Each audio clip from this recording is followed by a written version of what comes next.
जुलाई 2024 के लिए NCERT based top 30 plus most important EVS का क्वेश्चन लेके आए हैं। ये जितने भी क्वेश्चन है ये आपके एग्जाम पॉइंट ऑफ व्यू से बहुत ज़्यादा इंपॉर्टेंट है। आई होप आप लोग अच्छे होंगे। स्वागत है आपका श्रेष्ठ एजू एक्सप्रेस में। चलते हैं सीधे पहले क्वेश्चन को। और वीडियो अच्छा लगे तो वीडियो को लाइक करिएगा, दोस्तों में शेयर करिएगा। पहला क्वेश्चन दी क्या कर रहा है,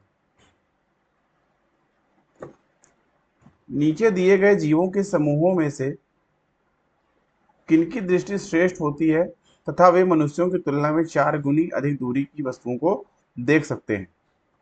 डी ऑप्शन आपका राइट होगा, चील, गरुड़, गिद्ध। डी ऑप्शन आपका राइट होगा। अगला क्वेश्चन,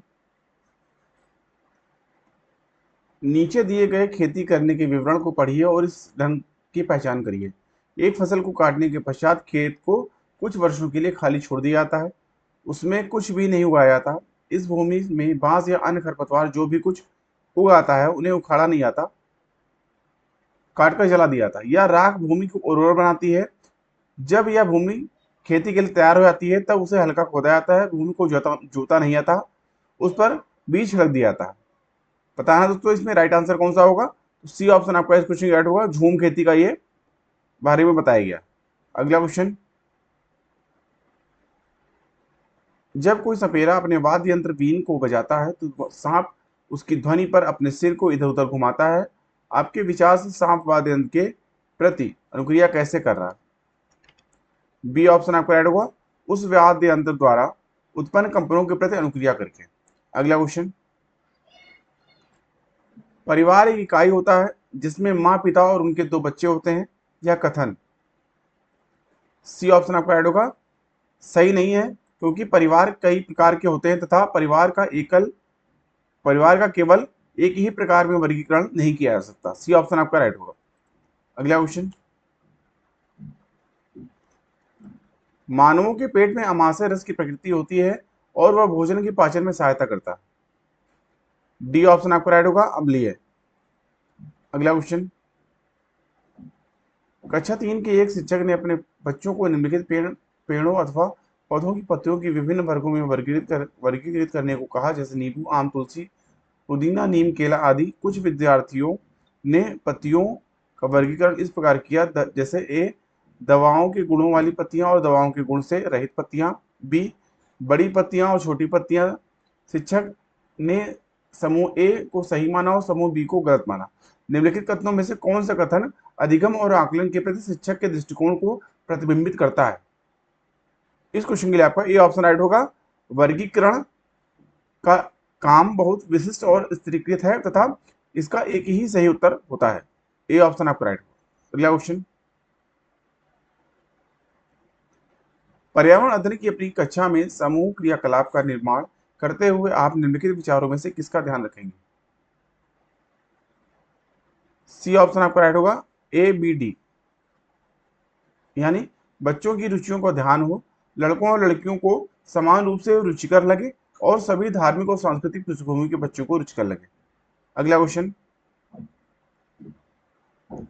निम्नलिखित सभी कथन पर्यावरण अध्ययन में सामूहिक रूप से क्रियाकलापों में संलग्न शिक्षकों और विद्यार्थियों के पक्ष में तर्क प्रस्तुत करते हैं। केवल एक कथन को छोड़कर वह कौन सा है? डी ऑप्शन आपका राइट होगा। समूह क्रियाकलापों की वजह से बच्चे अंक उपलब्धि में अच्छा सुधार प्रदर्शित करते हैं। अगला क्वेश्चन, समूह कार्य से पर्यावरण अध्ययन कर रहे बच्चों की सामाजिक व्यक्तिगत विशेषताओं के आकलन के लिए निम्नलिखित में से कौन सा उपकरण सर्वाधिक उपयुक्त होगा? बी ऑप्शन आपका राइट होगा, दत्त कार्य। अगला क्वेश्चन, नीचे पौधों के बारे में बच्चों के कुछ सहानुभूति विचार दिए गए हैं, इनमें से कौन से विचार वैज्ञानिक दृष्टि से ठीक है? बी ऑप्शन आपका राइट होगा, कुछ सब्जियां फल वही होती हैं, कुछ सब्जियां जो है वो फल होती हैं। अगला क्वेश्चन, कक्षा 4 की एक शिक्षिका ने अपने विद्यार्थियों से कहा, कुछ वयोवृद्ध लोग यह पूछिए कि जब वे जवान थे तो क्या उन्होंने कुछ ऐसे पौधे देखे जो आजकल नहीं दिखाई पड़ते हैं? उपयुक्त प्रश्न के पूछे जाने पर निम्नलिखित में से कौन सा कौशल के आकलन की संभावना नहीं है? ए ऑप्शन आपका राइट होगा, प्रयोग कौशल की संभावना इसमें नहीं। अगला क्वेश्चन, एक शिक्षक प्रत्येक बच्चे को अपने घरों की रद्दी सामग्री से कुछ उपयोगी वस्तु बनाने को कहता है, शिक्षक का शैक्षिक अभिप्राय नहीं है। सी ऑप्शन आपका राइट होगा, कक्षा के श्रेष्ठ विद्यार्थियों के बारे में निर्णय करना। अगला क्वेश्चन, निम्नलिखित प्रश्नों को पढ़िए। मैंने क्रियाकलाप की योजना कितनी अच्छी बनाई, मैंने योजना का अनुसरण कितना अच्छा किया, मेरी शक्तियां क्या थी, मुझे सचमुच कठिन क्या लगा। इन ऊपर दिए गए 4 प्रश्नों के उत्तर से क्या इसमें जो है ऑप्शन राइट होगा। तो डी ऑप्शन आपका इस क्वेश्चन में राइट होगा। बच्चों का स्व आकलन इससे जो है पता चलता है। डी ऑप्शन आपका राइट होगा। ठीक है, अगला क्वेश्चन। पर्यावरण अध्ययन की पाठ्यपुस्तक में प्रयुक्त भाषा। डी ऑप्शन आपका राइट होगा। बच्चों की दिन प्रतिदिन की भाषा से संबद्ध होनी चाहिए। अगला क्वेश्चन। एक शिक्षक अपने विद्यार्थियों को विभिन्न पशुओं के चित्र देता है और उन पशुओं पर रंग भरने को कहता है जो हमारे घरों में नहीं रहते। इस क्रियाकलाप का उद्देश्य है। डी ऑप्शन आपका राइट होगा, ए बी सी, यानी सृजनात्मकता का विकास करना, अवलोकन का विकास करना, वर्गीकरण कौशल का विकास करना। डी ऑप्शन राइट होगा। अगला क्वेश्चन। पर्यावरण अध्ययन के पाठ्यक्रम जिसे 6 उप विषयों के चतुर्थिक निर्मित किया गया है में पौधे पौधे और पशु को जानबूझकर परिवार और मित्र उप विषय के अंतर्गत सम्मिलित किया गया है। इसके लिए निम्नलिखित में से एक कारण को छोड़कर से सभी कारण हो सकते हैं, वह कारण कौन सा है। तो डी ऑप्शन आपका इस क्वेश्चन का राइट होगा। इस बात को उभारना कि किस प्रकार मनुष्य एक दूसरे से घनिष्ठ संबंधों को साझा करते हैं। डी ऑप्शन आपका राइट होगा। अगला क्वेश्चन। पर्यावरण अध्ययन के शिक्षण अधिगम में सर्वेक्षण का उद्देश्य है।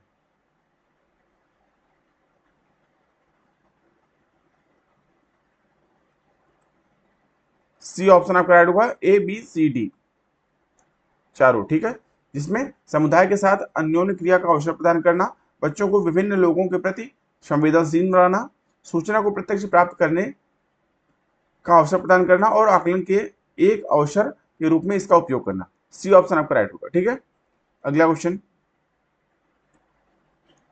प्रश्न संख्या 18 से 20 तक निम्नलिखित अवतरण पर आधारित है। शिक्षक द्वारा प्रदर्शित एक कटोरे में पानी उबालने और उसका वाष्पीकरण हो जाने के प्रयोग को देखने के बाद 7 से 8 वर्ष के बच्चों के द्वारा दिए गए उत्तर इस प्रकार हैं। पानी गुम हो गया, कटोरे ने पानी सोख लिया, आग ने पानी पी लिया, भगवान ने पानी पी लिया। ये उत्तर बच्चों और उनके विचारों के बारे में क्या बताते हैं। इस क्वेश्चन के लिए आपका बी ऑप्शन राइट होगा। वाष्पीकरण के बारे में बच्चों के वैकल्पिक विचार। ठीक है, बी ऑप्शन आपका राइट होगा। अगला क्वेश्चन। शिक्षक को इन उत्तरों का सामना किस प्रकार करना चाहिए। सी ऑप्शन आपका राइट होगा, जल चक्र का एक मानक चार्ट प्रदर्शित करके। अगला क्वेश्चन। वाष्पीकरण विषय पर बच्चों की विविध सोच का आकलन करने के लिए निम्नलिखित में से कौन सा प्रश्न एक नमूना हो सकता है। सी ऑप्शन आपका राइट होगा, क्या होता यदि जल चक्र होता ही नहीं। अगला क्वेश्चन। निम्नलिखित में से कौन से राज्य जम्मू और कश्मीर के पड़ोसी राज्य हैं। सी ऑप्शन आपका राइट होगा, हिमाचल प्रदेश और पंजाब। अगला क्वेश्चन। प्रत्येक स्थान के नाम के साथ उस क्षेत्र में बनाए जाने वाले सामान्य घरों के सही विवरण का मिलान कीजिए। स्थान और घर।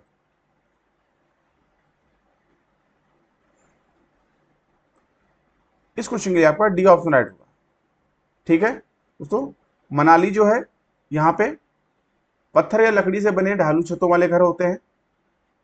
ठीक है, फिर आपका राजस्थान, यहाँ मिट्टी के घर जिनकी छतें कटीली झाड़ियों से छाई होती हैं वे होते हैं। असम है, असम बांस के खंभों पर बने ऊंचे उठे हुए घर होते हैं। और फिर लद्दाख है आपका, तो लद्दाख में पत्थर के बने घर जिनके फर्श और छतें लकड़ी की बनी होती हैं। इसलिए ऑप्शन डी ऑप्शन आपका राइट होगा। अगला क्वेश्चन। पशुओं की त्वचा पर विविध पैटर्न यानी डिजाइन। ए ऑप्शन आपका राइट होगा, उनकी त्वचा पर बालों के कारण होते हैं। अगला क्वेश्चन। जो व्यक्ति जंगल में कम से कम 25 वर्ष से रह रहा है उनके उस जंगल भूमि पर उसमें पैदा होने वाली वस्तुओं पर अधिकार है। यह जनादेश किसके द्वारा दिया गया। डी ऑप्शन आपका राइट होगा, जंगल अधिकार अधिनियम 2007 के द्वारा। अगला क्वेश्चन। निम्नलिखित में से मच्छरों द्वारा फैलने वाले रोगों का समुच्चय कौन सा है। ए ऑप्शन आपका राइट होगा, डेंगू, मलेरिया, चिकनगुनिया। अगला क्वेश्चन। घटपर्णी पौधा निपेंथिस। डी ऑप्शन आपका राइट होगा, मेढकों, कीड़े मकोड़ों और चूहों को चालाकी से फंसाकर खाया जाता है। अगला क्वेश्चन। नीचे दिए गए खाद्य पदार्थों की किस समुच्चय में लौह तत्व प्रचुर मात्रा में होता है? बी ऑप्शन आपका राइट होगा, आंवला, पालक, गुड़। अगला क्वेश्चन, हमारे देश के लगभग सभी भागों में मिर्च का उपयोग भोजन पकाने में किया जाता है। हमारे देश में मिर्च को लाने वाले व्यवसायी आए थे। सी ऑप्शन आपको राइट होगा, दक्षिण अमेरिका से। अगला क्वेश्चन, निम्नलिखित में से कौन सा पक्षी कैक्टस पौधे के कांटों के बीच में अपना घोंसला बनाता है? ए ऑप्शन आपको राइट होगा, फाख्ता। अगला क्वेश्चन, किसी पशु के विषय में नीचे दिए पढ़िए, उस विषय को पहचानिए। ठीक है, यह भालू जैसा दिखता है परंतु भालू नहीं है। यह दिन में लगभग 17 घंटे वृक्षों से की शाखाओं से उल्टे लटक कर सोता है। यह जिस वृक्ष पर रहता है उसी की पत्तियां खाता है। यह लगभग 40 वर्ष तक जीवित रहता है। इस क्वेश्चन के लिए आपका ए ऑप्शन राइट होगा, स्लाथ। ये स्लाथ के बारे में बताया गया है, जो कि भालू नहीं है लेकिन भालू जैसा दिखता है। ठीक है, अगला क्वेश्चन, और हमेशा की तरह आज का प्रश्न इस वीडियो लेक्चर का आपके लिए क्वेश्चन क्या है आज का? आपके लिए सारथा एक्ट का संबंध निम्न में से किससे है? बाल विवाह से, दहेज प्रथा से, बाल श्रम से, या अनिवार्य शिक्षा से? अभी के लिए इतना ही। आई होप आपको वीडियो अच्छा लगा होगा। वीडियो अच्छा लगा हो दोस्तों, वीडियो को लाइक करिए, अपने दोस्तों में शेयर करिए, और इस क्वेश्चन का जवाब आपको कमेंट बॉक्स में देना है। ठीक है, तो दोस्तों मिलते हैं नेक्स्ट वीडियो लेक्चर में। तब तक के लिए थैंक यू। जय हिंद।